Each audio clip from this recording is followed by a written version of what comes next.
Hi, I'm Sandy Storm. I'm Director of Strategic Impact at DeliverFund.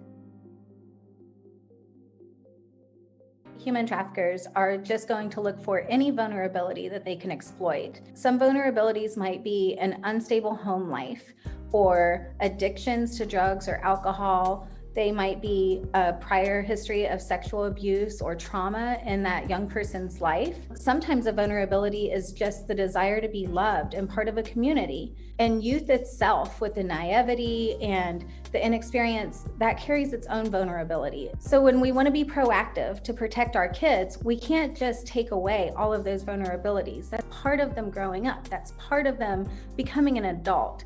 That's why DeliverFund goes after the trafficker, because if we can remove the trafficker from that situation, that kid is safe to experience those vulnerabilities and grow up in a healthy, safe environment. I've heard stories about human traffickers coming up to young people in the mall or at the movies, trying to compliment them, trying to break through that barrier and somehow find a connection with that young person. But a lot of the times the trafficker is already familiar to the victim. They might already be in the family. They might live right down the street. Maybe it's a friend's older brother or sister. The traffickers could be anybody. They could be a teacher. They could be a gym coach. They could be somebody from church. Traffickers are out there looking for young people to exploit, whether they're approaching them online or approaching them in person. The trafficker's main goal is to find a vulnerable person who they can exploit. Traffickers are looking for kids online. Yes, they might be looking in the same apps that you use every day, that your kids are on every day, social media platforms, video game platforms. They're going to be out there hunting for children. That's why it's important that we talk to our kids about what to do when they're approached, not if. When traffickers are looking for young people online, they're going to find any way they can crack that door open and interact with that child. They're going to look for pictures that they can comment on. They're going to look for information that kid is sharing so that they can build a conversation.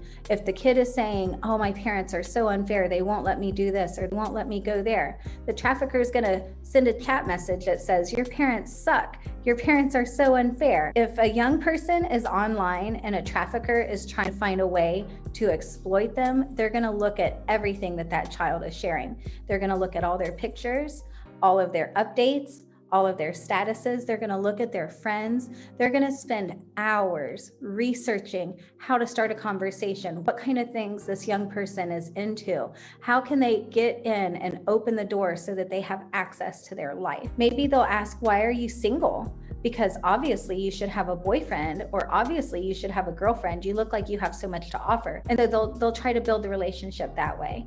Traffickers are master manipulators. They're hunting for children online, and they're going to find any way they can to try to get into a conversation with that kid. Traffickers will take as long as they need to groom a victim. And actually the grooming never stops.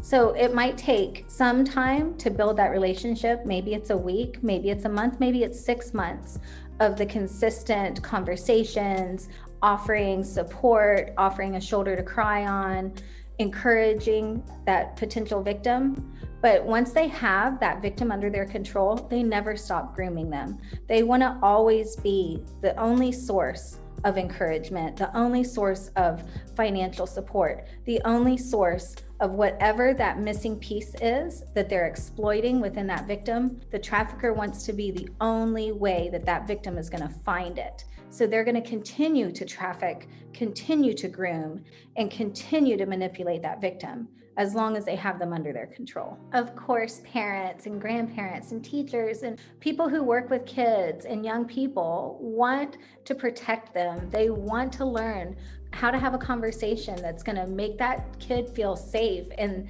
that's going to make them secure. But the important point to remember is it's not about what you say as much as building that relationship with that young person. You're going to be their lifeline. You're going to be their safety net. You're going to be the safe adult that they come to when, not if, somebody approaches them and starts trying to talk about something inappropriate, whether it's online, at the mall, at the movies.